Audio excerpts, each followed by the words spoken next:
ایک صحابی کھڑے تھے، کنز المال میں روایت ہے، نبی پاک علیہ الصلوۃ والسلام نے نہ کہا بیٹھ جاؤ، یہ بھی سنت ہے کسی کو یہ لفظ کہنا، ناراض نہ ہو جائے وہ جس کو کہا جائے کہ بیٹھ جاؤ۔ ایک بندہ جمعے والے دن کھڑا تھا، حضور جمعے کا خطبہ دے رہے تھے، حضور نے فرمایا بیٹھ جاؤ۔ حضرت زید بن حارثہ باہر مسجد نبوی کی گلی میں تھے، ان کے کانوں میں آواز آئی بیٹھ جاؤ تو وہیں بیٹھ گئے۔ حضرت مرثد بن نبی مرثد رضی اللہ تعالیٰ عنہ کہتے ہیں میں اپنے گھر سے نکل رہا تھا، اپنے گھر کے دروازے کی چوکھٹ پہ تھا، میرے کانوں میں آواز آئی بیٹھ جاؤ تو میں وہیں بیٹھ گیا۔ حضرت انس بن مالک کہتے ہیں جہاں لوگ جوتے اتارتے نا مسجد میں آنے کے لیے میں وہاں کھڑا تھا، میرے کانوں میں آواز آئی بیٹھ جاؤ تو میں وہیں بیٹھ گیا۔ فرماتے ہیں جمعہ ہو گیا، نماز کے بعد حضور نے فرمایا زید بن حارثہ کہاں تھے؟ جمعے میں نظر کیوں نہیں آئے؟ بے خبر ہو جو غلاموں سے وہ آقا کیا ہے، جمعے میں نظر کیوں نہیں آئے؟ عرض کی حضور گلی میں آ رہا تھا تو آپ کی آواز آئی تھی بیٹھ جاؤ، تو میں نا ادھر بیٹھ گیا تھا۔ تو حضور نے رخ پھیرا، فرمایا مرثد تم کہاں تھے؟ حضور میں گھر سے نکل رہا تھا، ابھی چوکھٹ پہ تھا تو آواز آئی بیٹھ جاؤ تو سوڑیا میں وہیں بیٹھ گیا۔ انس بن مالک تم کہاں تھے؟ عرض کی سوڑیا جہاں ساری دنیا جوتے اتارتی ہے نا، جوتے لوگوں کے جوتے، میں نا جوتوں میں ہی بیٹھ گیا۔ تو محبوب نے فرمایا میں نے نہ تو زید کو کہا تھا، نہ انس کو کہا تھا، نہ مرثد کو کہا تھا، میں نے تو فلانے کو کہا تھا۔ عرض کی حضور آپ نے نام تو نہیں نہ لیا، آپ نام تو نہیں نہ لیا کہ فلانا، آپ نے کہا بیٹھ جاؤ۔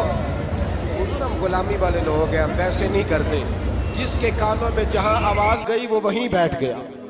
ہم نے نہ کبھی قطرے پہ غور کیا اور نہ دریا دیکھا، بس جہاں تیری جھلک دیکھی وہیں ڈوب گئے۔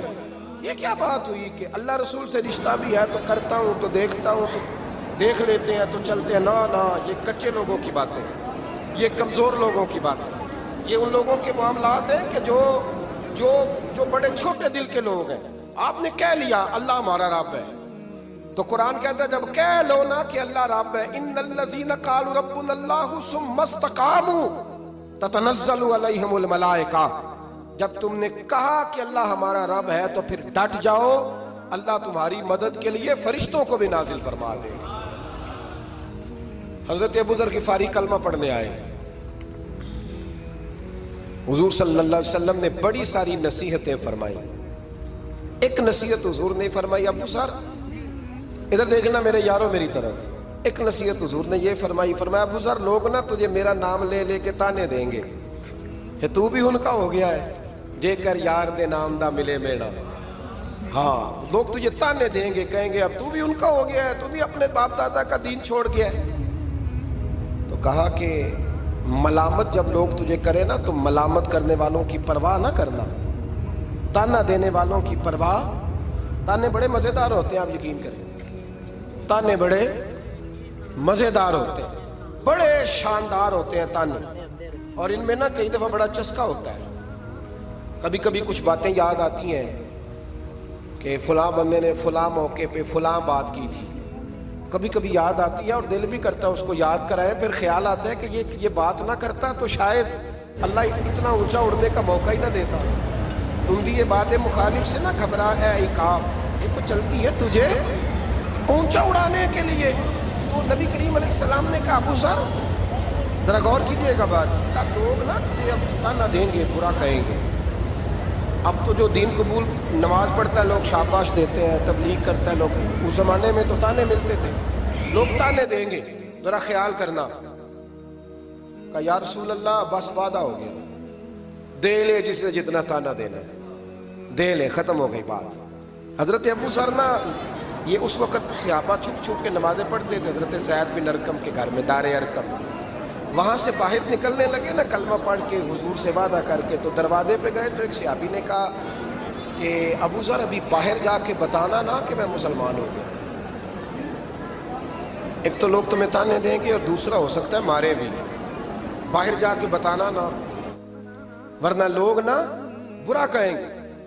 تو حضرت ابو ذر غفاری نے غور سے اس صحابی کا چہرہ دیکھا اور کہنے لگے مشورہ آپ کا ٹھیک ہے پر میں نے ماننا کوئی نہیں، مشورہ آپ کا ٹھیک ہے پر میں کوئی نہیں مانوں گا۔ کہا کیوں؟ فرمانے لگے میں نے ابھی نبی کریم سے وعدہ کیا کہ میں کسی کی پرواہ میں نہیں پرواہ کروں گا کسی کی. ختم ہو گئی بات. مارے جس نے مارنا ہے, دے تانا جس نے دینا ہے. ابھی تو وعدہ کیا.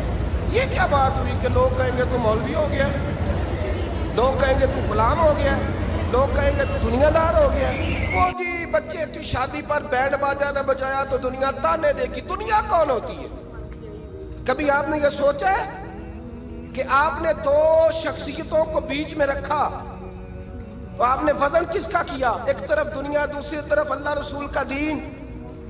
کبھی سوچا آپ نے کہ وزن کس کا نکلتا ہے, اہمیت کس کو دیتے ہو؟ کبھی سوچا ہے, غور کیا ہے؟ خدا کے بندو سوچو تو صحیح. ایک طرف دنیا کو رکھا, دوسری طرف اللہ رسول کا دین, اور پھر کہا جی دنیا نہیں مانی تو لہذا میں نے دین پہ عمل نہیں کیا. پتہ ہے آپ نے کیا کیا ہے؟ اللہ قرآن میں کہتا ہے لوگوں نے قدر نہیں کی اپنے رب کی جیسی کہ قدر کرنی چاہیے. عجیب معاملہ ہے نا یار.